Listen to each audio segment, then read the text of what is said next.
Hello, Jordan. What's up, Michael? Bro, do I have a story? I just said the De Niro. We got to leave the De Niro alone for a little while, and you bring the De Niro straight out. just like I'm a substitute teacher, and you're like, Tell me the story, huh? Tell me the story. I woke up today in a terrible mood. Uh-oh. Poor night of sleep. This story has an ending to it and a lesson. A poor night of sleep. Woke up just kind of irritable. Was doing my work, going through the motions, drinking coffee, still not feeling great. Chugging water, trying to get my mind right. Just not a good day. Time to go train. Got my pre-workout meal in. Got my pre-workout. Get to the gym. Warm-up's not going good. Can't find the right song. Can't find the right YouTube video. Just like not feeling it. Warm-up sets aren't going well. Barbell bench, like got a little wrist thing going on, which has been non-existent. Like everything's been good. Got a little wrist thing. Warm-up sets feel heavy. I do working set number 1. Feels heavy. I'm like, this is so brutal. I'm laying down for working set number 2. And got my grip set. Get my shoulder blades set. And all of a sudden, this dude is about 18 inches away from me, curling right next to me while I'm benching. And I look at this guy and I'm like, is this guy serious right here? And I literally in my mind, I was like, I'm going to make him my mortal enemy. And I had probably the best work set of any exercise I've had in a month straight. And really? While he was like 18 inches from you? Yeah, because I was just pissed. I was like, I hate this, not actually, but I was like, I hate this guy. I was looking for anything to use to turn things up in any way. You actually hated that guy in that moment. Yeah.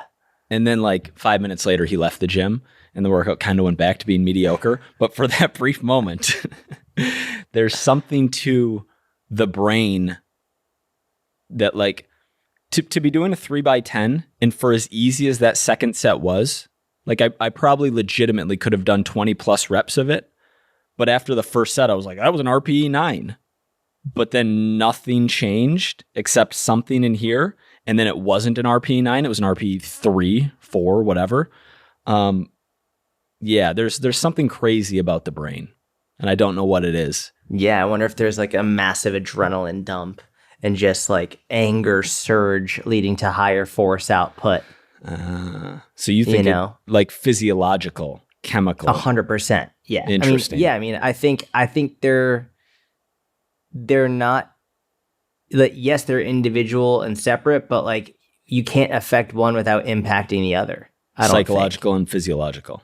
Yeah. Mm-hmm. Yeah. I mean, if you've got anger surging through your veins, like there's definitely, and I think you can manufacture it. I think like you can actually like, make it up, but I also have a feeling that you were legitimately I was pissed. It's like, who does this guy think he is? If I know you and like going into this work set with everything else going on through the morning where you're just angry and then that happens, like I could picture you absolutely having a conniption and having a rage blackout where you're like, motherfucker. Oh, you want to stand there? All right, I hope I hit you. I'm going to do more reps right now deliberately to try and hit you with this bar so you never stand this close to me again. It wasn't even to hit him though. It was just to show him that I'm better than him. That's purely what it was. Yeah. It reminds me. I mean, we've talked about anger as motivation a good amount in previous podcasts and what our younger selves would do to push ourselves and like whether intentionally or just happened through the course of our lives. And now in our older, more subdued age, having to manufacture anger for work or if that's even possible. But this was definitely a moment where I was like, yep, that works. Can't do it on command, but it definitely works. Yeah, man. I don't have it in me like I used to. Like I used to be able to just I used to just be angry so much of the time. Now it's just these brief moments where I can feel it, sort of like that, where you have like one moment and then he's gone and then the workout goes back to the way it was instead of using that like for the entire workout. Yeah. Like, oh, well, he's gone. So, all right, back to normal. And I don't even know if you like create yours. I feel like yours come randomly in the form of DMs arguing about certain cultural, religious, etc. issues. Yeah, that's where the majority of the anger comes from. My wife can always tell when I'm debating in the DMs. She can always know. She's like, "Are you debating someone?" I'm like, "Yeah." She'll like, "All right, I'm just not even gonna try talking to you right now." Yeah, just leave them be. Let them go. Bro, you have a jiu-jitsu competition coming up in a few days here. Yes, sir. Saturday. Have you been talking about that publicly? No, I haven't told anybody yet. But by the time they hear this, it'll have already happened. I think. How you feeling? Yeah, well, we're 2 weeks in advance on this recording. Oh yeah. So yeah, dude, I feel good, man. I mean, listen, at this point, I don't get nearly as nervous for the competitions as I used to. And I think it's just because I put in so much work. Like I do everything I possibly can to be the best that I can be. And no matter what happens, I know that I'm improving and I'm getting better. And so I'm not worried as much about the outcome anymore. It's much more just like, listen, I know for a fact I've worked as hard as I could. Mm-hmm. So like, no matter what happens, I'm in a good place mentally. Isn't it partly outside of your control too? Like, meaning at a random competition, you could have someone show up who's a Brazilian who's been rolling since he was 3 and is just like a complete freak. Or I guess maybe less of that with the division change, but maybe that does still exist. Like there's some of it where no matter what you do or how hard you train, like certain competition might show up and they might not for a given competition. Yeah, it's I'd say more is out of your control than isn't, for so many different reasons. The only thing that's in your control is your preparation. Everything else is completely outside of your control. Sometimes the refs are good. Sometimes the refs suck. Sometimes you might have a match back to back, and other times you might have 10, 15 minutes to recover. Sometimes the person that you're going against has been rolling since they were a little kid and their coach has just been holding them back with their belt. So like they should actually be like a brown belt instead of a blue belt. There are so many different things that you can't control, which I think it took me competing a number of times to realize that, and worrying so much about the outcome was not worth it. So it's just train every day, do my best and try to improve. And I'm at a point in jiu-jitsu where it feels really good because I've been doing it for over 3 years now, almost every single day of the week, which is crazy. But I remember when probably like the first 2 years, it was just like trying to learn a new language, like a completely new language from scratch.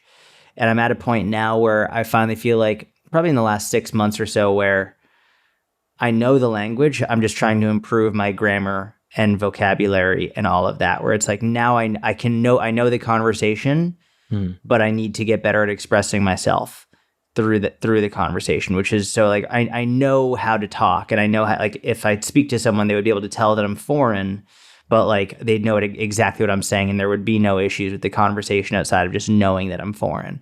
So that's sort of where I think I am with my jiu-jitsu now, which is great because I think the biggest hurdles are probably over. What does the last few days of preparation look like here? You just do whatever your coach says, or have you started to become accustomed to like, you roll hard up until a certain day and then is it a day off, 2 days off before? Yeah, so it's different for everybody, but my coach, Alex Martins, he wants me to take, so competition on Saturday, so Friday I'll take off. So I'm still actually going to work out on Friday. I'm pretty sure my other coach, Alex Viata, wants me to test my mile again on Friday. So I think I'm gonna do that, but no jiu-jitsu on Friday. You got to go till the 4th beep, not the 3rd beep.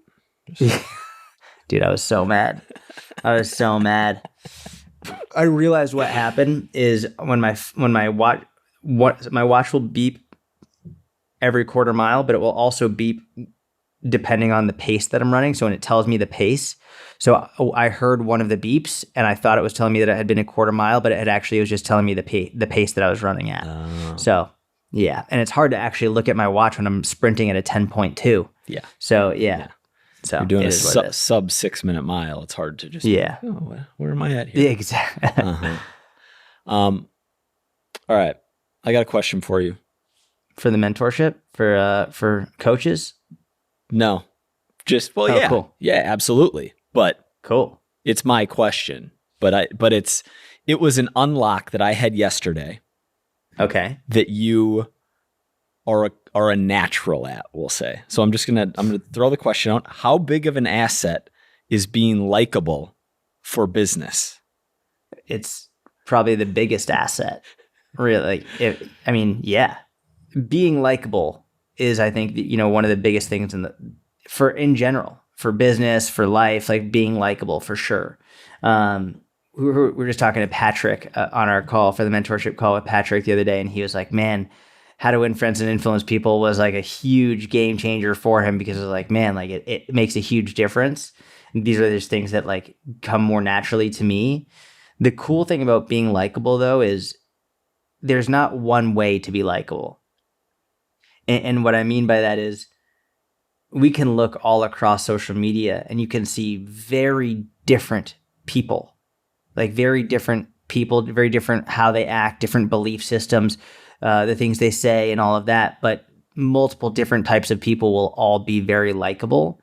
I do think that the most likable people, they often have similar traits, even if their beliefs are very different. Like, for example, we could look at far right and far left politics, just as an example.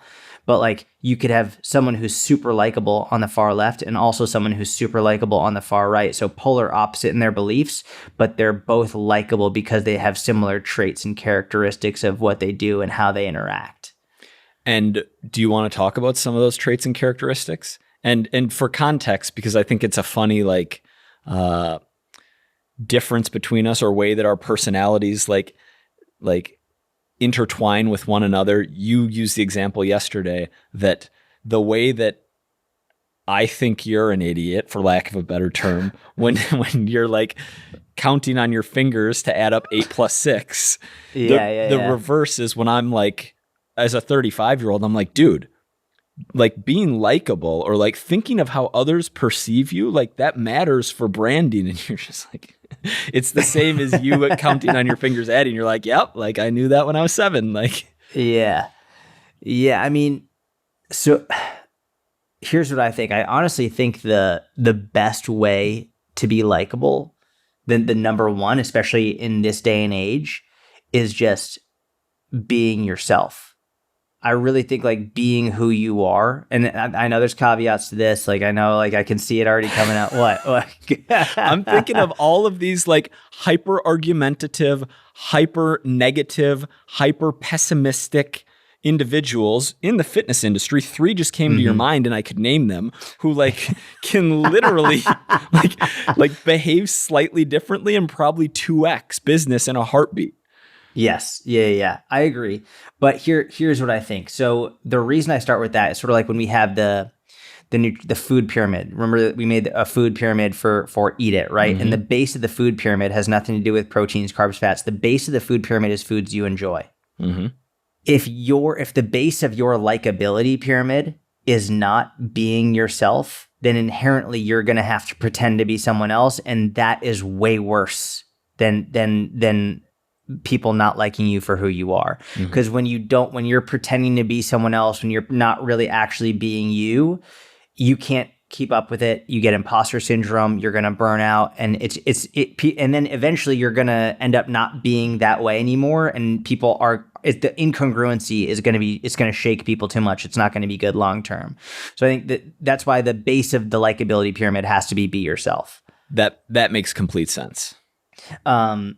With that in mind, there are other things that then we can increase likability from there. Yeah. So I think number one is, man, this is all off the top of my head. I was not prepared for this, but I think, and number one, I'm not saying like this is the most important, but number one that comes to my mind is being willing to be wrong and to openly talk about it. to openly talk about the mistakes that you've made, I think is one of the easiest ways. Because when we think about what is being likable, right? What is likable? I think part of likable is relatable. Mm-hmm. I think part of likable is admirable. Part of likable is honest. Mm-hmm. So all of these things make someone more likable. We don't like someone that is just chronically lying. We don't like someone that is constantly hiding things from us and not being open and vulnerable with us. We don't like people who consistently are not admirable. Like we like people who we admire and we want to be like, and we strive to be similar to them, and who have traits and qualities and characteristics that are admirable. So I think admitting when you've been wrong is a very easy way to help people like you more, because they're going to trust you more. They're going to believe you more, that they will admire your ability to say, wow, like I was wrong about this. Even in a simple, like taking away the social media component, we could just look at this in a one-on-one relationship component. Sometimes all we want our partner, our spouse, whoever, all we want them to say sometimes is like, hey, I was wrong. That's it. Like, we don't even need anything else. We don't need them to rectify the situation. It's just like sometimes all we want in an argument is like, hey, I'm sorry, I was wrong. And all right, cool. I really appreciate you saying that. Thank you. That's all we need sometimes in order to remove the anger or whatever. And this also holds true on social media, where if you can be like, listen, I used to say this, but I was actually wrong, and here's why. So I think that's a huge component of it. What else? I think, listen, I'm going to say this, and I hesitate to say this because not everyone can do this very well, but it's the truth. If you can bring humor, if you can be funny, people are going to like you more. They are. Like, bringing humor to things will lighten the mood, and it will make so. And it doesn't have to be. I think, someone who's actually a really great example of this, who is not. I don't think he's classically funny, is like ha ha ha funny, but his humor is so dry that it's actually hysterical, as Ben Bruno. Ben Bruno is I think Ben Bruno is the perfect example of everything I've just said in a way that most people don't expect. He is who he is. He's exactly who he is. He doesn't pretend to be anyone else. He's very dry humor. He's not overly eccentric. He doesn't try and be anyone who's not. And his humor is so dry, and like and it gets a great response, and people absolutely love him for it. But he's not doing what I'm doing. Like, he's not putting on wigs. He's not like, because that's how I am. Like, I am that person. I'm doing accents, and I'm very like exuberant and over the top. And he's the complete opposite, where he's much more dry and relaxed. And he says these really funny things with a completely straight face that I think it's jarring. But being able to bring humor into it. And sometimes the best way to bring humor into something is just to make fun of yourself. Sometimes just to make fun of yourself, like be self-deprecating, is a very easy way to bring humor to it. So the next thing I'd say in order to be likable, and this is something that I actually can't believe I waited until this point to say it, is being optimistic as opposed to pessimistic. I actually am very surprised it took me this long to say this. This might be the most important number one outside of just being yourself. If you're complaining all the time, you suck. Like, I hate you. Like, no one likes it when you're a complainer. And I see this all the time. And I've seen this a lot of times, especially with people who they blew up on Instagram, they blew up on social media because they were like making really good content on their feed. But now their engagement has dropped dramatically because, like, as their audience grew and then things started to slow down, their personality started to come out in their stories and more of like who they are. People are like, oh, like, you're just complaining all the time. Like, if you've lost followers, don't complain about losing followers. If your like engagement isn't going well, like, don't complain about like, what are you complaining about? Just complaining is so not the place if you want people to like you. It's just not. There is nothing worse. Think about this. If you're in a conversation with someone and you say, hey, how's it going? And they start the conversation by being like, ugh, not good. Like, immediately your stomach drops. You're like, fucking A. I've got to listen to this whole complaint again. I completely agree. There definitely are people whose relationship, like friendship, not relationship, but friendships are built on venting to one another. Yep. But they also complain about each other. And No. I mean, literally. I mean, like Yeah. they take turns complaining and hearing each other out and waiting until the other person gets their turn to complain, and they listen, yep. and then I complain, and But no one wants to. That friendship is interesting because I've seen that as well. Where the person A will complain about a topic, and then person B will complain about a completely different topic, and then person A will go back and complain about either the same topic they were talking about before or something else, and person B will complain about something else. So they're both venting. Neither of them are addressing the issues. They're literally just using the other as a soundboard. Yep. But if you're doing this on social media and you're talking to your camera, the other person doesn't have the opportunity to then vent to you. It's like all you're doing is using everyone as a soundboard. And yes, some people reply and be like, oh yeah, you're the best, don't let it bother you. But if you do that, even like 10 to 20% of the time, like you're ruining yourself. It's just people do not want to stick around to listen to you complain at all. Your friends don't want to stick around to listen to you complain. Never mind people who you've never met in person. I mean, that's why even with all like the Kanye stuff, if you've noticed, everything that I post ends on a positive note. Like even, for example, I missed the mile. Like I made a stupid mistake. But silver lining is X, Y, and Z, da, da, da, da, da. Or like the Kanye stuff. Listen, like, yeah, like really sucks that he's anti-Semitic, and it sucks that, he's going to be promoting anti-Semitism. But here's what I think is positive about this whole situation, da, da, da, da. I think not only is this a good strategy for being likable, it's also a good strategy for your own mental health, where it's like, if you just consistently stop at the negative, then you've just stopped you've stopped in the deep end. You've stopped in a position where now you have to try and tread water and keep yourself above water. And it's really, really difficult. If you can continue to push to the positive side of it, find the positive, work to find the positive and make that a habit, you're bringing yourself to the shallow end. You don't have to fight to keep your head above water anymore. It's much, much, much easier to find the positive when you make that a habit. And it's going to make other people like you more, and it's going to help you just find the positive in things that you otherwise wouldn't. One other thing, and then we'll move on from this, is you seem to almost never criticize. This might even be straight out of How to Win Friends and Influence People, but give compliments, don't criticize. Both in like public facing, obviously, but also in one-on-one interaction. Yeah. I mean, so here's what I do. I will often, if I criticize, it's usually criticizing a thing, not an individual, right? So I have a whole series on like stupid exercises you shouldn't be doing. And for whatever it's worth, like that doesn't make me super likable to like, cause some people get mad, I get unfollows, but overall people I think really enjoy it. But if I'm speaking, I will never directly criticize an individual. Yes. That doesn't look good ever. Ad hominem attacks do not look good ever, and it makes people lose respect for you.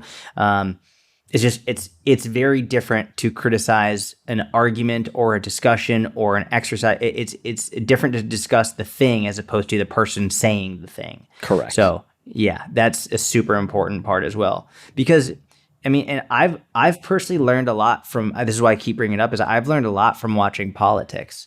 I've learned a lot from watching politicians who might have really great policy, but watch the world turn on them because of how they present themselves and because of what they say and how they say it. And it's so interesting because you can see these politicians who might have terrible policy, like awful, awful policy, but the way that they present themselves is super likable. And people are like, well, I like that person. I really like that person. It's like, but do you know what they're going to do if you elect them? Like they've told you, but you're only focusing. That's, I think, one of the best ways to look at politicians is the person who you'd really like to grab a beer with at a bar is probably the person that's going to be elected to office. Cause like that's the person that you trust the most, that you like the most. It's very few people have actually spent the time to go through the policy and see what it is exactly they're going to do and understand how that's going to impact them and their community.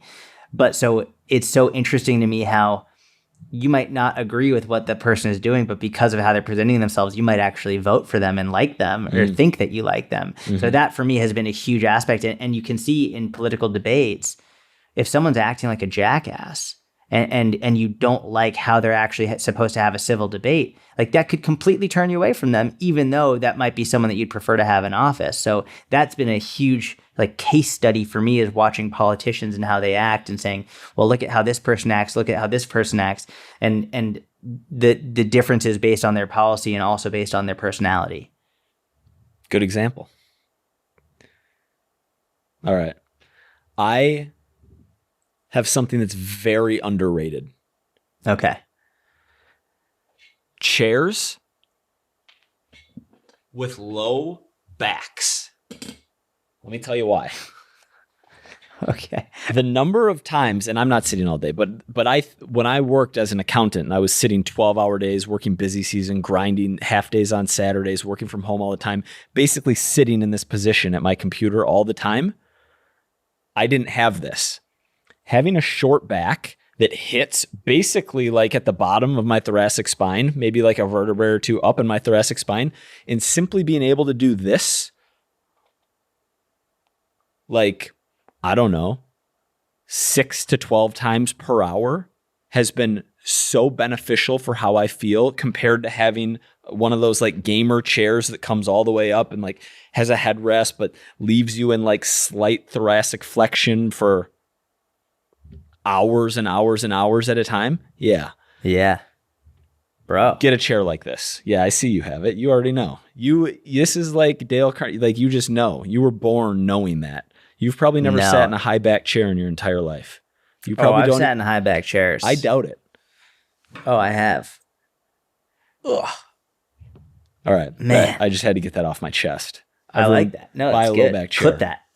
Clip that. That was low back chairs. That was actually my thought. That's why I added this on here.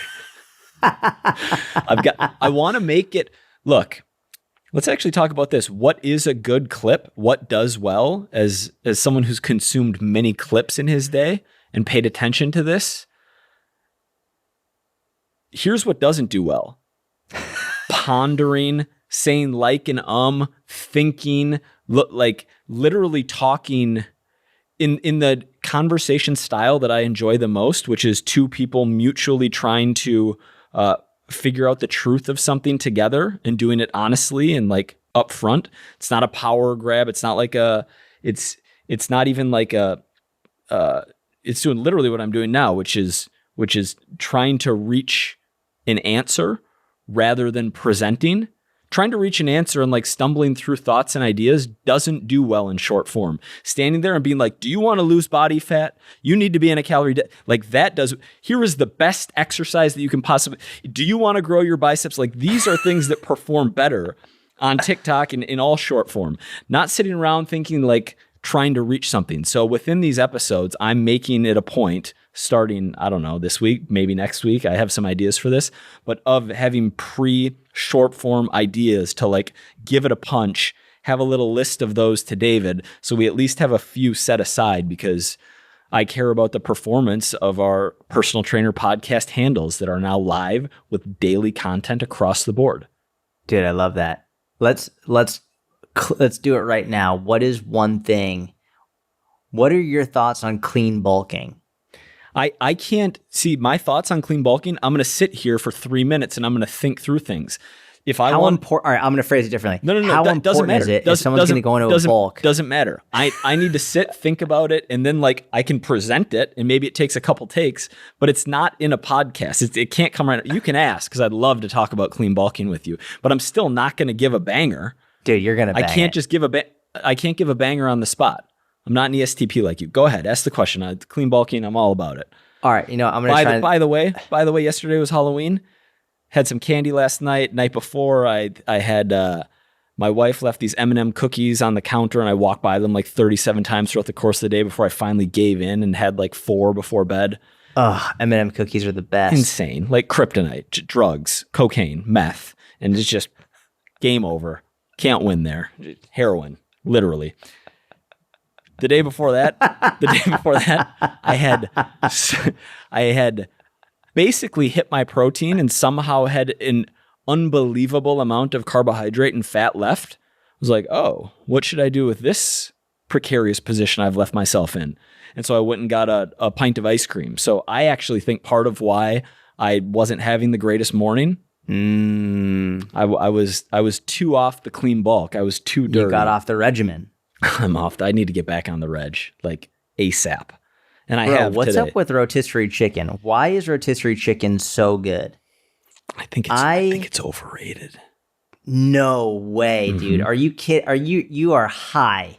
You're so off the regimen that you think rotisserie chicken's overrated. Why do you think that's overrated? Give me your thoughts.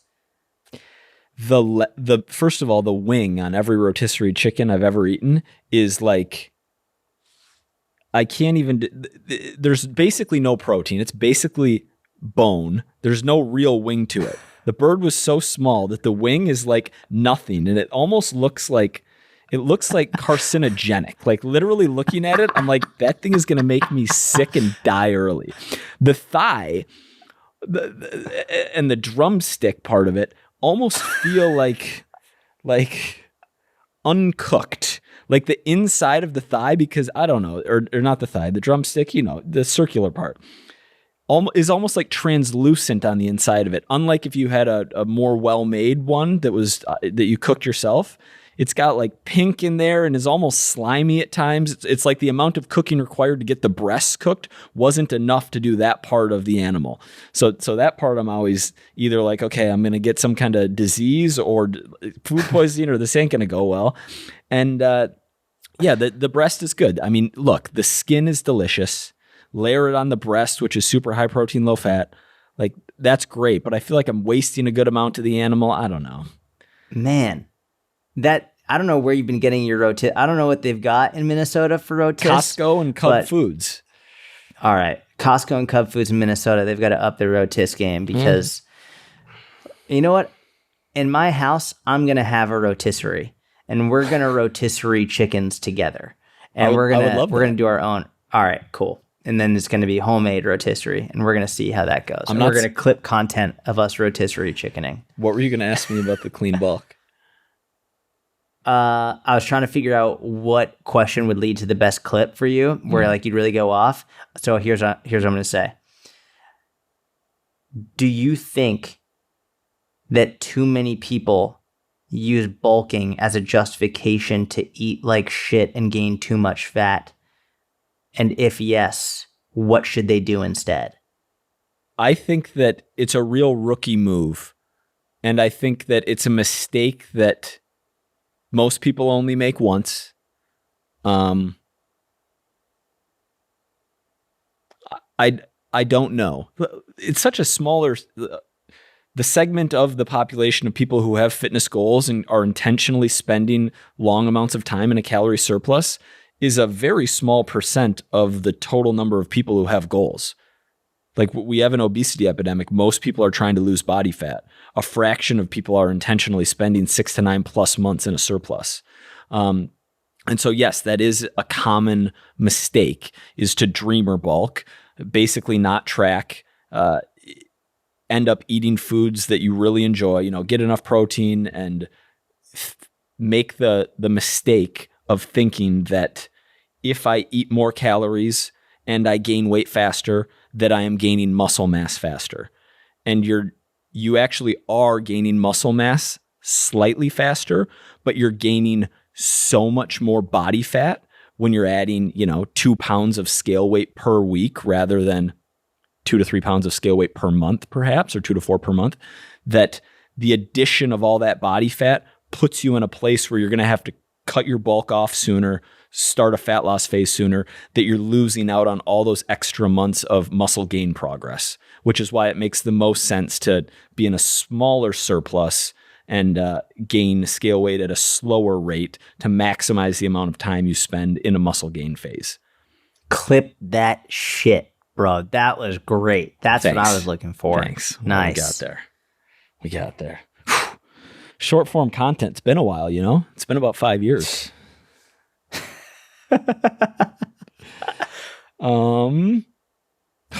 got a good one, but I think we need to save that for next week. Why? We just need to. Mike does this to me all the time. Like when we're on the phone, he's like, "Oh yeah, I'm going to tell you. I got something great to tell you." Like what? I'd be like, "I'll tell you when I talk to you next." It's just not, it's not time for that one. Here, I got one for you though. I got one for you. Jordan, what are your thoughts on the body positivity movement? Oh, man. All right. Here's the deal with the body positivity movement. We're going to go off on this. All right. You ready for this, Michael? I'm ready. You ready for this, podcast listener? You ready? All right. Here we go. Number one, starting off with the good. I think the body positivity movement started off with good intent and good reasons. I think that there's no question that generally speaking, people who are, and like, listen, generally speaking, people who are severely overweight struggle in many areas of society and culture. There's no question about it. There is prejudice against them. There's so many things. Absolutely. There's no question. I think they were just like, listen, we want to be treated more fairly. We want to be less stigmatized, all of that. And not to mention, I think that the fitness industry has led people to believe that that being shredded equates to being healthy, and that anyone even with a slight amount of body fat must be unhealthy because they're not shredded. So on making a slightly higher body fat percentage and understanding that if you're still in a healthier range, you're good. Like that's really, really important. I think that's where it started with those two things. I think it's also important to mention that people who are severely underweight are also stigmatized and they have issues as well. You know, ever heard like people be like, oh, eat a goddamn hamburger or something like that. It's like, that's same thing, different, other end of the spectrum. With that being said, like I've said a million times, the fitness industry runs on a pendulum of extremes. And it started off with good intent and a relatively moderate idea, and it's swung way too far. And it's gone way, way, way too far, I think, leading to the whole health at every size idea that you can be healthy at literally any size, which is so fucking stupid and short-sighted. And I actually think it's going to end up killing people and ruining lives in the long term. No one would ever argue that you can be super, like, unbelievably underweight and still be healthy. You can be severely, severely underweight, malnourished, have real health issues, right? So you can't be healthy at any size, especially if you're severely underweight. And it goes with the same severely overweight as well. There's no question that being severely overweight, having too much body fat is like the number one cause leading to heart disease, leading to cardiovascular issues, leading to diabetes, to so many health issues along the road that people are dying from. Not to mention more recently, if we look at the people who are most vulnerable to COVID, it was people who were not exercising and they were severely overweight. Like we can see that very clearly. This is like not even news anymore. We know the people who were most vulnerable were the people who were severely overweight and not exercising.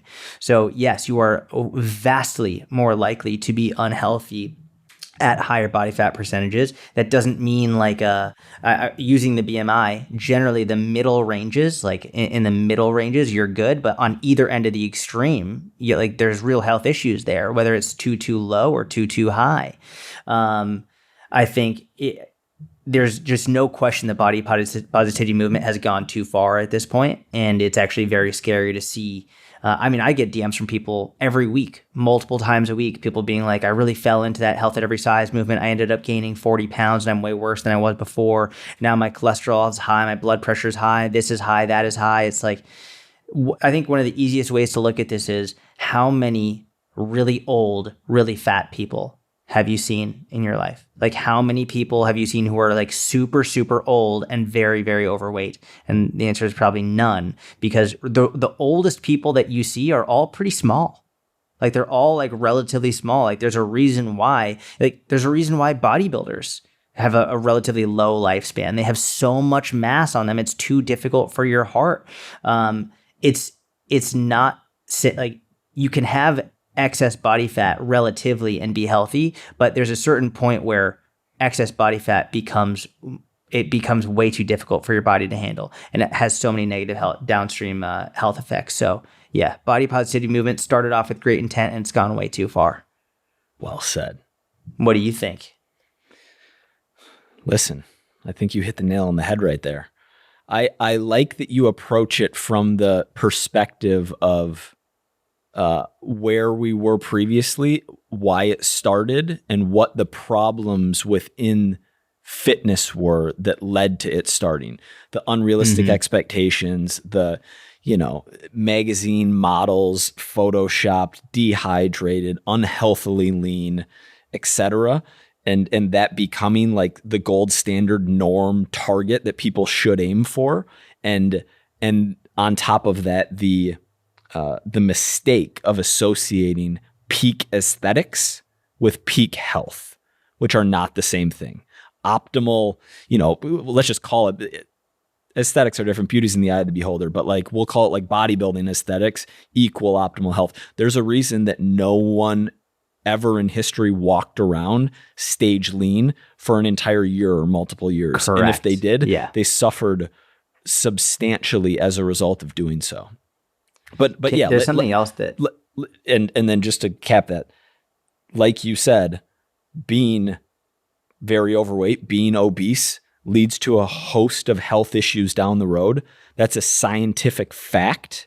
Leads to, let me be precise with my words, leads to an increased risk of many diseases that end up shortening lifespan and reducing health span and quality of life.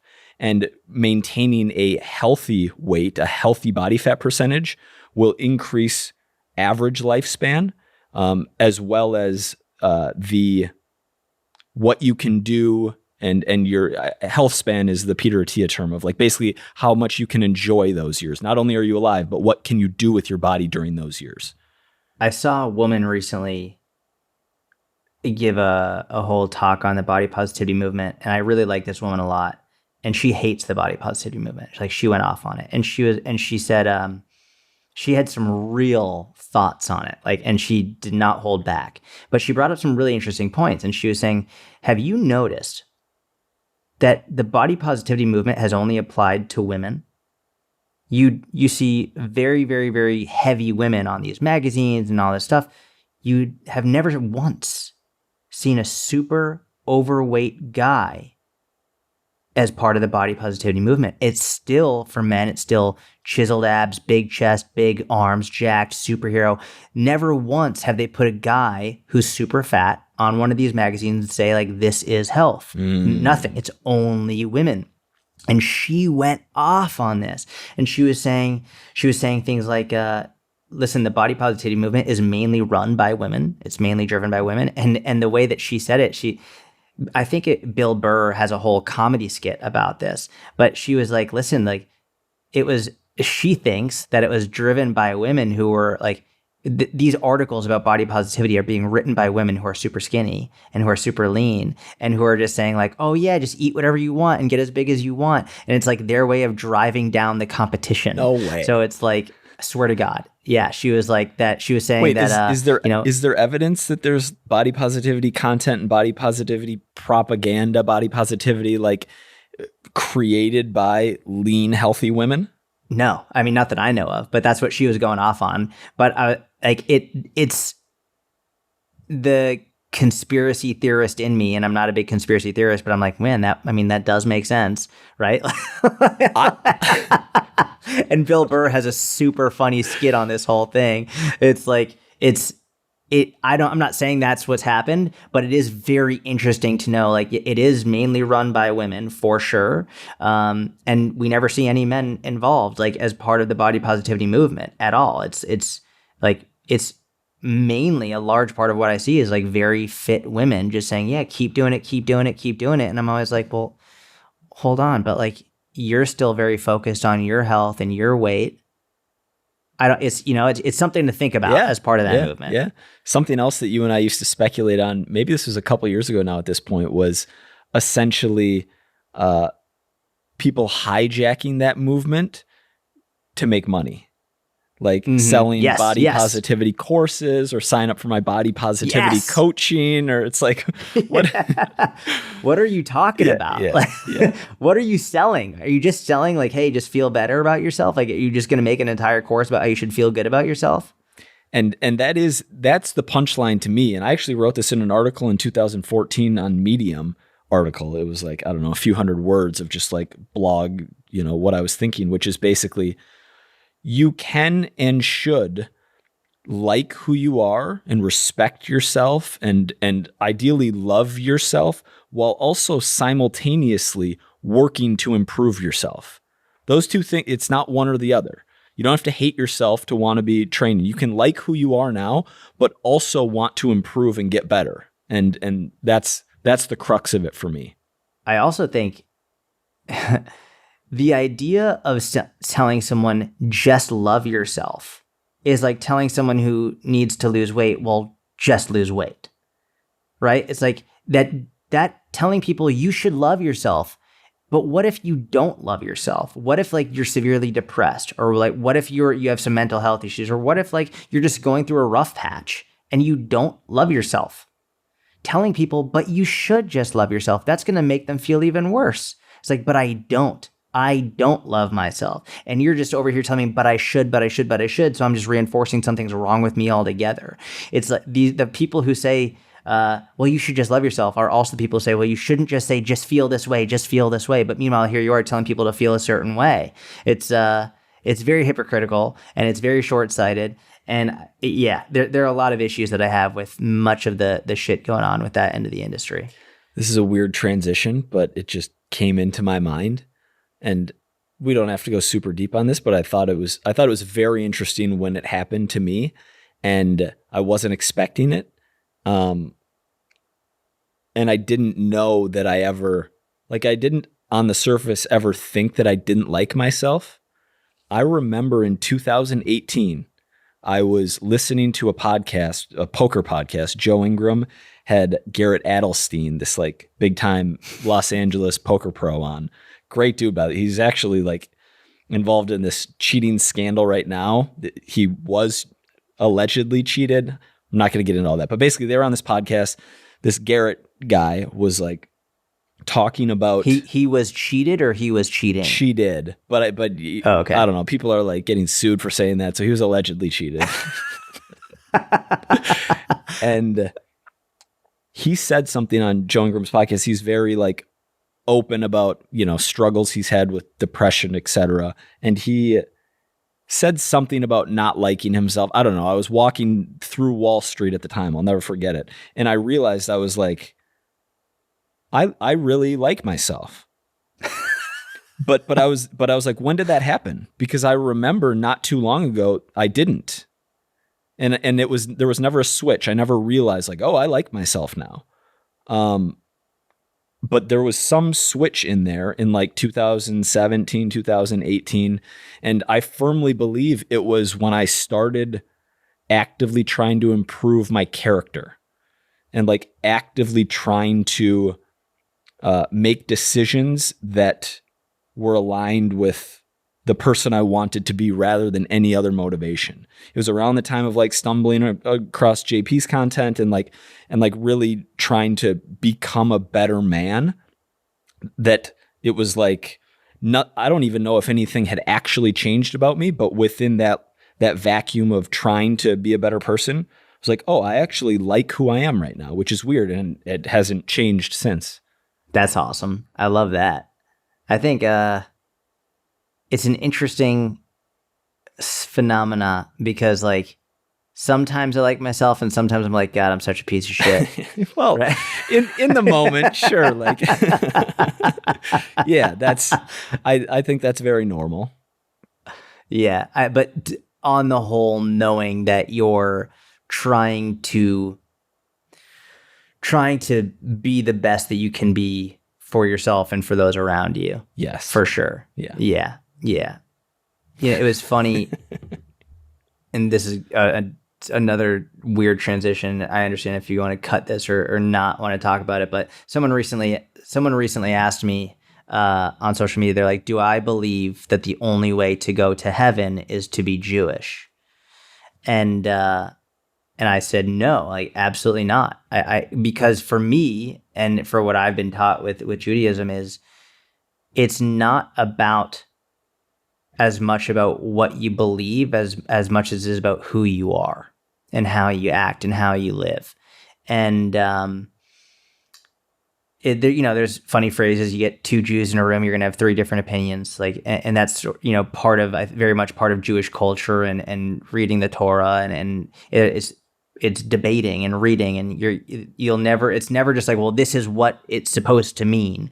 But one of the ways that I was brought up with Torah and reading and studying was that a lot of people ask, like, is there heaven and hell in Judaism? And yes, there is, but that's not a major focus in Judaism. It's much more like that in Hebrew, it's called like olam haba. It's like the world to come. It was like heaven or hell, but it's not a big focus of the Torah or what we read. It's more about the world we're in now, like the present world and how we live and act here. And I even remember when you and I and Pat Flynn, we were all doing this like Bible study at the beginning of COVID. I'll never forget, we were reading a verse from the Bible. I forget if it was the New Testament or the Old Testament, but it was something to the effect of many people who say that they are believers in God will not actually go to heaven. In that, like, they say they believe God, they say like they believe and they like they're believers, but they don't act right. They don't actually, in this world, they don't act and live in a way that is right or is good. Mm-hmm.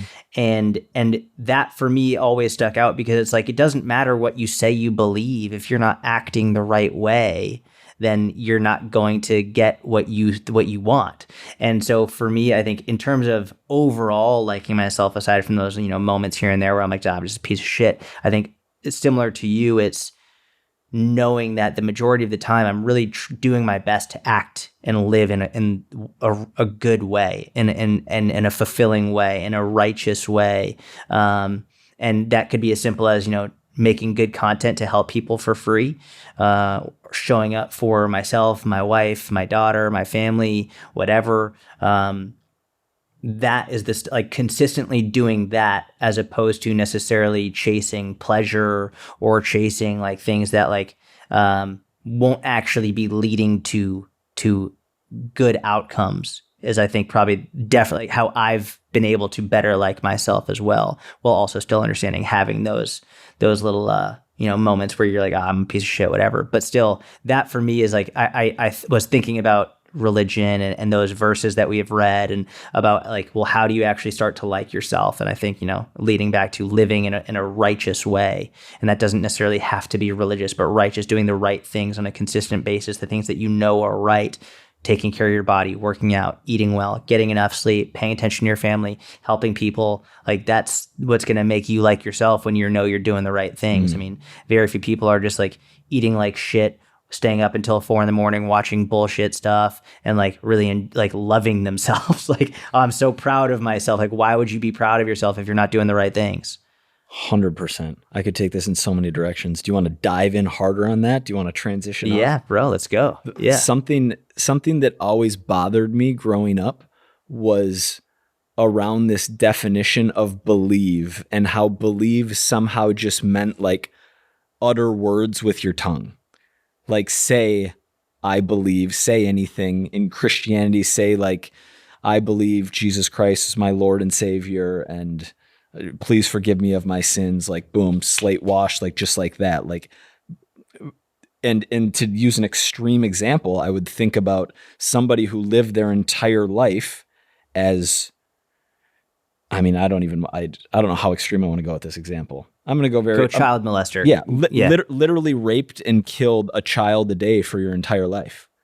And then like at age 93 on your deathbed, you utter some words and somehow you get this amazing eternal life. Like that never made sense to me. And theologians, religious scholars, like millions of people way smarter than me can probably break this down and explain it to me. Compared to somebody who lives in a remote part of the world where they never had exposure to God or to religion, and I don't know, I don't want to be cliche, but in some tribe where they never had access to this knowledge, lived a really good life, meaning like an upstanding person, and made good decisions and acted out a moral life without even knowing exactly what they were doing, maybe based on tradition, maybe based on family, what they saw around them, what they learned, but they never were intentionally doing this. They never uttered words to anything. And then that person spends eternity in hell because they didn't believe, because they didn't utter the words. That never made sense to me. And that was actually something several years back when I don't remember if it was Shapiro, I don't remember who was talking about it, but essentially talking about the definition of believe and then you getting into like existentialist philosophers and do you believe what you say you believe, or are the actions you take better proof of what you believe? I don't know, but that is something that always like I wrestled with in my youth and probably still do to a degree to this day. Yeah. I mean, it's because I was speaking about that, and I got a bunch of people who were sort of upset, like especially like there were some very devout Catholics who were like, nope, the only way to go to heaven is if you believe in Jesus and accept him as your Lord and Savior. And I was like, that's fine. Like, if you believe that, it's totally fine. But I presented that to them. I was like, well, so what if, you have someone who's been molesting children and then years later they say they really regret it, and they really do. And they turn to Christianity and all this stuff. Like, for me, I have a very hard time believing that is like, the God's going to be like, okay, you can come in now. Or like, that's just for me personally. Versus you're an Old Testament guy. even what you were saying, like the tribe, someone's in a tribe, right? And they don't hear about, but like, never mind the tribe, never mind. Like, what about like someone who it literally knows of this religion, but they have a different religion. They're Jewish, they're Muslim, they're Baha'i, they're Hindu, whatever it is, but they lived an amazing life and they were a great person here on this earth. And this might be my ignorance, and I know many people disagree with it. I have a very hard time believing that at the gates of heaven, God would look at someone who lived a really great life and turn them away just because they never like believed that was God. I'm literally looking up a verse right now that I exposing myself and my lack of knowledge, but is it from John? No, it's not from John. I want to say it's from Isaiah, John 13. But I don't think it actually. You're just making something up. Is it John 13? I'm pretty sure I've heard you reference John 13 before. I don't know why. I reference Matthew all the time because the Sermon on the Mount is the greatest piece of story teaching literature, and I mean like written words of all time. That was that was what we covered with Pat last. There's a verse somewhere, I don't remember where, about non-Christians going to heaven, and we'll have to put that in the show notes or something. Yeah. Oh, I got a PSA. I got a pre-planned TikTok. I got a PSA. Let me get ready here. PSA time. I'm seeing a lot of business gurus on Instagram talking about how anyone can make $30,000 in 30 days or become a millionaire in a year if you follow my program or my system. And we've talked about this. While I do believe that anyone can be a successful online fitness coach, anyone can be a great personal trainer and help people, whether it's in person or online, and can earn enough money doing that to support themselves, support their family. What we're not realizing when we make these promises of like, make all this money in a short amount of time, is that a hyper minority of people can do that.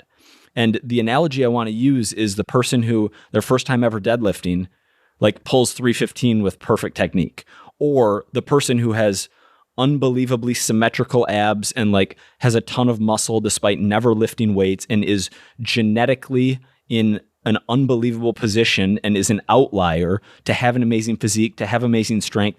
In the same way, there are people who are so charismatic, so hardworking, so good on camera, so high IQ probably matters, even though people don't want to hear that, where they are outliers in their ability to grow a business fast. And the reason I want to say this is because I don't want to set people up with false expectations of how long it takes.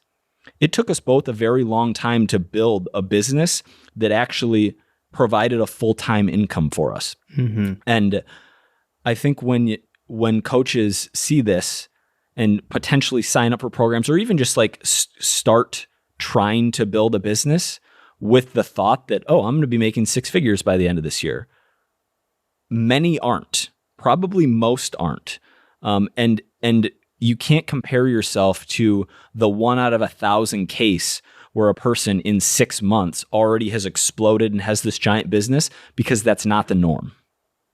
That's my public service announcement. Clip that. That's exactly right. Yeah. And you know what else is interesting is now it's easier now than it ever has been before in history to make money. Ever. It is easier now than ever. But that doesn't mean it's easy, and it doesn't mean it takes a very short period of time. It's funny, you talk about how it took you and I a long time until we really had a sustainable income from our online businesses.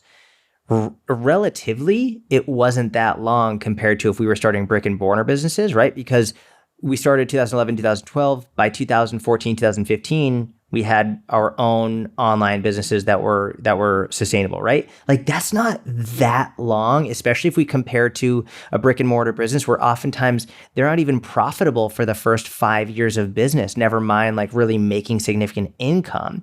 So, I mean, we just have such a completely warped idea of how much time and effort it's actually going to take. And people associate vanity metrics such as follows and likes with income.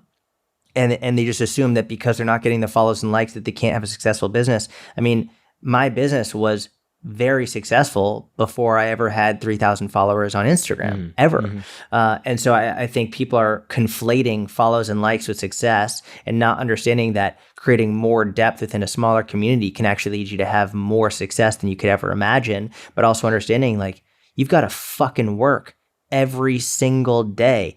Here's probably one of the biggest parts about owning a business that most people don't understand and they don't want to know, or they're not ready to hear this yet. If you don't want to work every single day, then work for somebody else. If you want your own business, then you better be ready and willing to work every fucking day. Period. End of story. The benefit of having your own business is that you get to choose your hours. Yes, you get to choose, but you've still got to put those hours in. You can do it ideally from wherever you want. If you're online, you can make your own decisions. You choose what you put up. You choose what you write. You choose the phrasing. You get to delegate. You're the one who makes the choices. You don't have to follow the leadership of someone else that maybe you don't like, but you're going to work every damn day. Whereas if you don't want to work every day, and you're okay working for someone else and taking their what they say is this is how we're going to do it. This is like how we're going to lay it out. This is how you have to say it. Then work for someone else. But that's the choice that you have to make for this. And that's the decision you're going to have to make. That's really what it all boils down to. Bang. Clip that shit. Good episode. Great talking to you. Video pods, baby. We're rolling. Weekly episodes. Good luck in your competition this weekend. Should we title this, Are You Going to Heaven or Hell?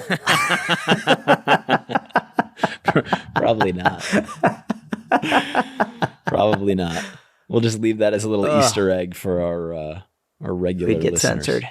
We'd get censored. No, they wouldn't promote us on it. No, we wouldn't. But I just don't think it's that like the reason why I wouldn't want to title it that is because I don't think it was that enlightening of a conversation around that subject matter.